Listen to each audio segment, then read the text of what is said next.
நண்பர்களே, நாடு, ஊர் போன்ற அலகுகள் எவ்வாறு தனித்துவமான சலுகைகளை பெற்றன என்பது குறித்து அறிந்து கொள்ளலாமா?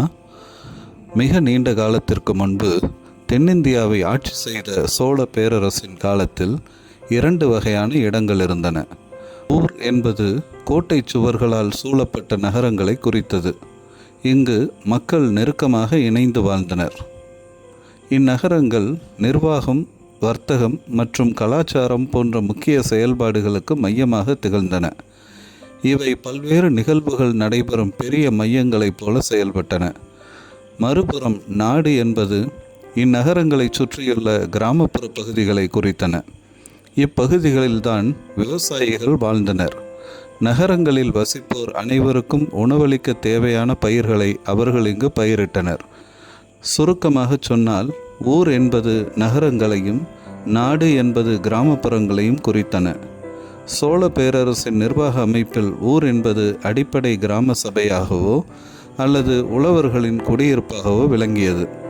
இவை பெரும்பாலும் பிராமணர் அல்லாத நில உடைமையாளர்களை கொண்ட கிராம குடியிருப்புகளாகும்.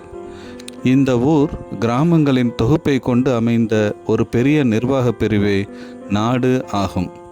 சோழர்களின் இந்த உள்ளூர் தன்னாட்சி நிர்வாக முறை உத்திரமேரூர் கல்வெட்டுகளில் ஆவணப்படுத்தப்பட்டுள்ளது போல் சோழர்கள் தங்கள் ஆட்சியில் அதிகார பரவல் கொண்ட கட்டுப்பாட்டை பராமரிக்க உதவியது.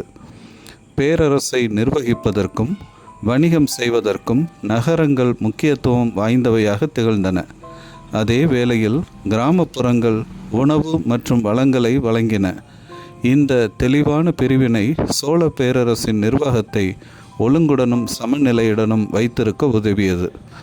நகரங்கள் அதிகாரம் மற்றும் கலாச்சாரத்தின் மையங்களாக திகழ்வதில் கவனம் செலுத்த முடிந்தது.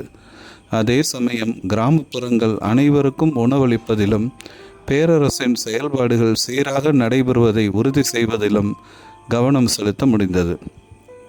சோழர் நிர்வாகம் முழுமையாக ஒரே மையத்தில் குவிந்திருக்கவில்லை என்பதையும், மாறாக வலிமை மிக்க உள்ளூர் குழுக்கள் வாயிலாகவே அது செயல்பட்டது என்பதையும் தெளிவாக உணர்த்துகிறது.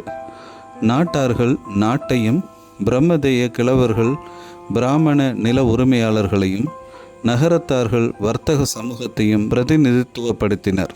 வெள்ளான் வகை கிராமங்கள் வெறும் விவசாய நிலங்களாக மட்டுமல்லாது நிலம், நீர்ப்பாசன அமைப்புகள், குடியிருப்பு மண்டலங்கள் மற்றும் தொழில் பிரிவுகள் உள்ளிட்ட சிக்கலான சமூக பொருளாதார அலகுகளாக இருந்தன என்பதை எடுத்து காட்டுகின்றன. நில உரிமையாளர்கள், கைவினைஞர்கள் மற்றும் தொழிலாளர்கள் என தனித்தனி குடியிருப்பு பகுதிகளில் வாழ்ந்தனர். சோழர் சமூகம் சமத்துவமானதாக இருக்கவில்லை.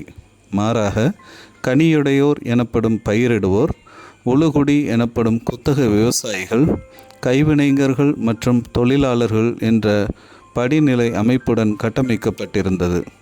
முக்கியமாக ஊர் சபையில் உறுப்பினராக இருப்பதற்கு நில உரிமை தேவைப்படவே இது அதனை ஒரு உயர்குடி நிறுவனமாக மாற்றியது.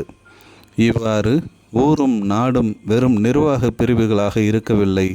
அவை அதிகாரம், நிலம் மற்றும் சமூக படிநிலை ஆகியவை ஆழமாக ஒன்றோடொன்று பின்னி பிணைந்து சோழ பேரரசின் அடித்தளத்தை உருவாக்கிய ஒரு அமைப்பை பிரதிநிதித்துவம் செய்தன.